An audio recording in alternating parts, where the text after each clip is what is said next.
Hey, good morning. I am getting ready for work.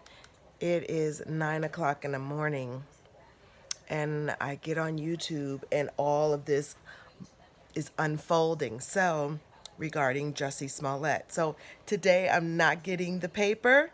What I did is I gave you a snapshot of the breaking news that's going on regarding what is going on in Chicago. This is going to be unfolding all throughout the day.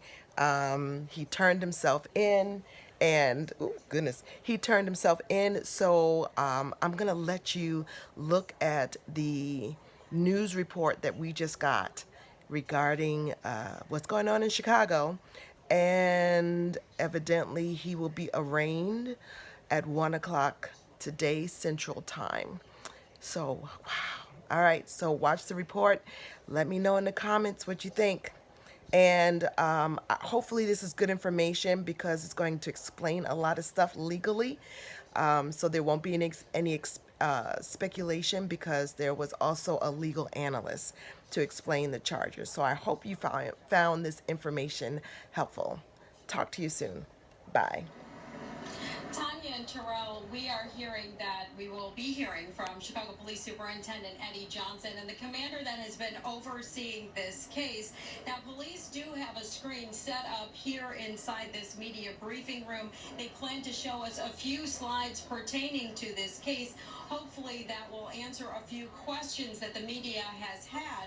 Now, Jussie Smollett walked into 18th and State, that is central booking this morning, just after 5 a.m. and surrendered to detectives who were there to receive him. He walked in with a female attorney there, and police had been trying to negotiate a very respectful surrender, and that's exactly what happened this morning.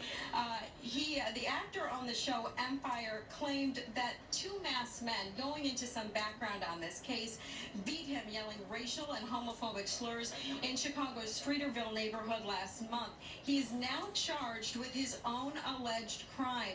He identified two men in a surveillance picture as the men who attacked him, and police say those men are two brothers, one an extra on the show, the other Smollett's personal trainer.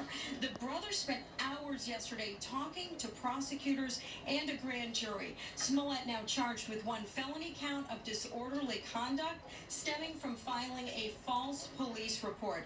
Now, the attorney for the brothers saying this whole ordeal has been very traumatizing. She told reporters yesterday that there was a point where this story needed to be told and that they manned up and they said they were going to correct this. So a plea deal, immunity, all of that, the brothers do not care about that. And then she said she thinks that Jussie Smollett should come clear because the truth will set him free. Meanwhile, the FBI and the U.S. Postal Service, they are also investigating a threatening letter sent to Smollett to the Fox studio here in Chicago, the set of Empire. He could face federal charges if he had any involvement. Smollett's attorney saying he should be presumed innocent and that they will mount an aggressive defense in this case. And also, he is expected to be in bond court later on this afternoon. We are getting a few minutes heads up here on this news conference, and we will bring that to you when it happens. Back to you in the studio. All right, Jessica D'Onofrio, live CPD headquarters this morning. Just appreciate it. Thank you so much. We are just getting this in. We saw it while Jessica was talking. Again, Jussie Smollett turned himself into police a little after 5 a.m. this morning at Central Booking, 18th and State, and this is his mugshot. Showed up this morning with an attorney. Again, was presented the case and was asked if he had anything that he wanted to state on his behalf, and he opted not to do so. Was fingerprinted, photographed, and then transferred by van to bond court. We will see him a little bit later on this afternoon at 1:30 for that hearing.